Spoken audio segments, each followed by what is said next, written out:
Selamat pagi teman-teman semua, dan selamat pagi buat dosen pembimbing kami, Bapak Rudiarman Purba. Kami dari kelompok 12 ingin mempresentasikan hasil materi yang diberikan dosen pembimbing kami, Bapak Rudiarman Purba. Sebelum memulai presentasi kami, alangkah baiknya kami memperkenalkan diri kami terlebih dahulu. Perkenalkan, saya sebagai moderator yang bernama Jessica Sinurat dengan NPM 210.519 dan teman saya bernama Feni Yasnusa Yasaragi dengan NPM 210.511. Adapun judul presentasi kami yaitu Memahami Anak Usia Pra-Remaja. Usia pra-remaja merupakan masa peralihan antara masa anak dan masa dewasa yang berlangsung kira-kira usia 12 tahun sampai 17 tahun. Remaja sendiri mempunyai arti tumbuh atau tumbuh menjadi dewasa. Problematika dalam memahami anak usia pra-remaja.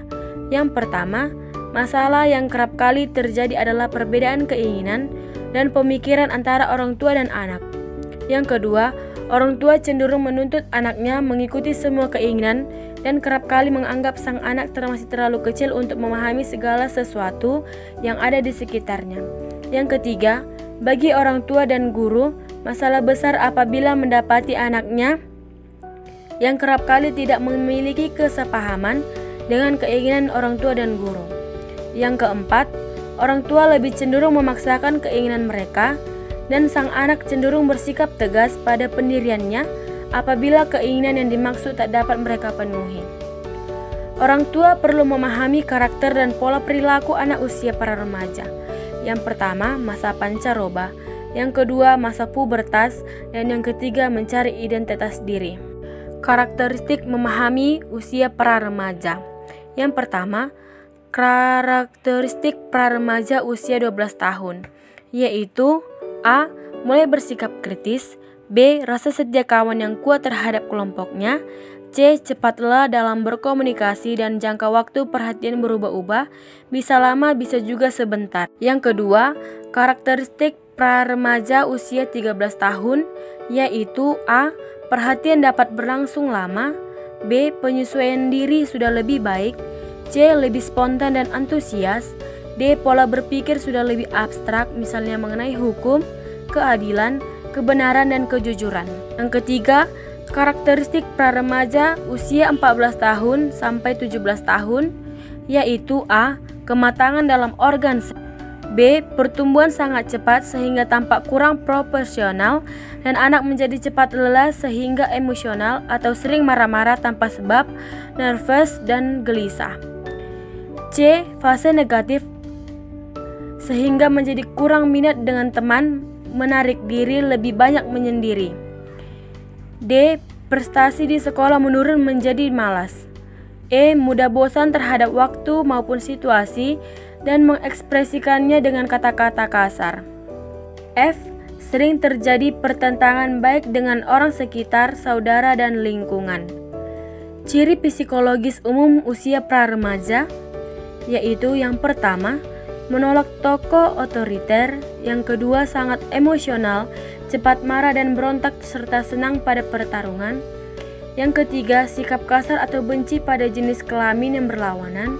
Dan yang keempat, kehilangan kepercayaan diri karena kekhawatiran pada ketidakmampuannya dalam mengadakan hubungan sosial ataupun pribadi. Ada beberapa contoh kenakalan yang terjadi pada usia pra-remaja, yaitu yang pertama, berbohong. Yang kedua, pergi keluar rumah tanpa pamit. Yang ketiga, keluyuran. Yang keempat, begadang. Kelima, membolos sekolah. Keenam, berkelahi dengan teman. Ketujuh, berkelahi antara sekolah. 8, merokok. Ke-9, membaca buku porno. Ke-10, melihat gambar porno. Ke-11, menonton film porno. 12, mengendarai kendaraan bermotor tanpa SIM. 13, kebut-kebutan ataupun mengebut. 14, minum minuman keras. 15, kumpul kebo. 16, hubungan seks di luar nikah. 17, mencuri. 18, mencopet. 19, menodong. 20, menggugurkan kandungan. 21, memperkosa.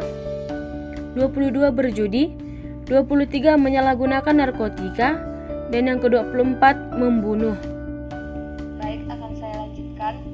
Penyebab terjadinya kenakalan remaja, krisis identitas, perubahan biologis dan sosiologis pada diri remaja memungkinkan terjadinya dua bentuk integrasi. Yang pertama, terbentuknya perasaan akan konsentrasi dalam kehidupannya. Yang kedua, tercapainya identitas peran. Kenakalan remaja terjadi karena remaja gagal mencapai masa integrasi kedua. Faktor eksternal dalam keluarga. 1. Perceraian orang tua.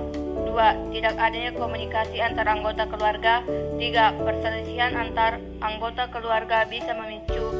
4. Pendidikan yang salah di keluarga, seperti terlalu memanjakan anak, tidak memberikan pendidikan agama, atau penolakan terhadap eksistensi anak, bisa menjadi penyebab terjadinya kenakalan remaja. Yang kedua, teman sebaya yang kurang baik. Yang ketiga, komunitas atau lingkungan tempat tinggal yang kurang baik, membentuk gen yang mengutamakan perbuatan kekerasan sebagai cara untuk mendapatkan atau meningkatkan status. Curhat anak. Aku ingin orang tuaku bisa memahami dan mengerti aku. Dengan mengetahui dan memahami karakteristik usia remaja, setidaknya orang tua atau guru dapat lebih bersikap terbuka dalam berkomunikasi dengan anak, dalam mengungkapkan maksud dan tujuan serta keinginan-keinginan. Sediakan waktu untuk sekedar berbagai pengalaman dan diskusi kecil atas masalah-masalah yang terjadi pada hari itu juga. Mau mendukungku. Beri dukungan atas apa yang mereka utarakan dan bersikap empati serta berpikir positif pada tujuan dari apa yang menjadi keinginan mereka. Dan selalu menyayangi dan memperhatikan padaku. Kasih sayang dan kepedulian dari orang tua ataupun guru akan menjadi anak nyaman dan siap melangkah ke perkembangan selanjutnya, yaitu menjadi remaja dewasa yang matang secara mental dan emosi. Apabila beberapa hal tersebut sudah diperoleh, niscaya akan merasa nyaman berada dalam rumah dan tidak lagi berusaha mencari jawaban-jawaban atas keraguan mereka di luar lingkungan keluarga. Kematangan mental dan emosi yang pada akhirnya mereka siap untuk mengaktualisasikan atau mewujudkan peran mereka dalam berinteraksi dengan lingkungan sekitar. Mengelola. Kebanyakan orang tua sekarang lebih mampu mengelola anaknya ketimbang mengasuh atau mendidiknya. Mengelola adalah kegiatan yang dilakukan dengan pikiran logis, contohnya menyelesaikan pekerjaan rumah, mengikuti anak les pelajaran dan sebagainya. Mengingatkan anak untuk makan, mandi dan tidur. Orang tua memperlakukan anak-anak seperti karyawan di kantor yang perlu dikontrol dan diawasi dengan seperangkat aturan. Mengasuh. Mengasuh merupakan kegiatan yang menggunakan pikiran dan perasaan, serta memberi pelukan, pujian dan menyemangati ketika anak-anak tertekan, memberikan kehangatan untuk menenteramkan mereka dan memberikan mereka waktu berkualitas. Selain itu, yang tak kalah pentingnya adalah mengetahui siapa mereka dan membantunya menjadi seperti apa yang ada dalam dirinya, bukan menjadikan mereka seperti apa yang kita inginkan. Mengelola versi mengasuh. Analogi yang paling buruk tentang pengasuhan anak adalah yang mengibaratkan anak seperti gumpalan tanah liat dan orang tua adalah pematungnya. Hal ini menggambarkan bahwa anak berada dalam pihak yang pasif dan tak berdaya sama sekali. Anak diposisikan tidak memberikan kontribusi dalam proses tumbuh kembangnya. Hal ini pada akhirnya gagal dan sangat merugikan perkembangan anak itu sendiri. Hidup di atas garis, aman, berharga, bernilai, dipahami, kasih.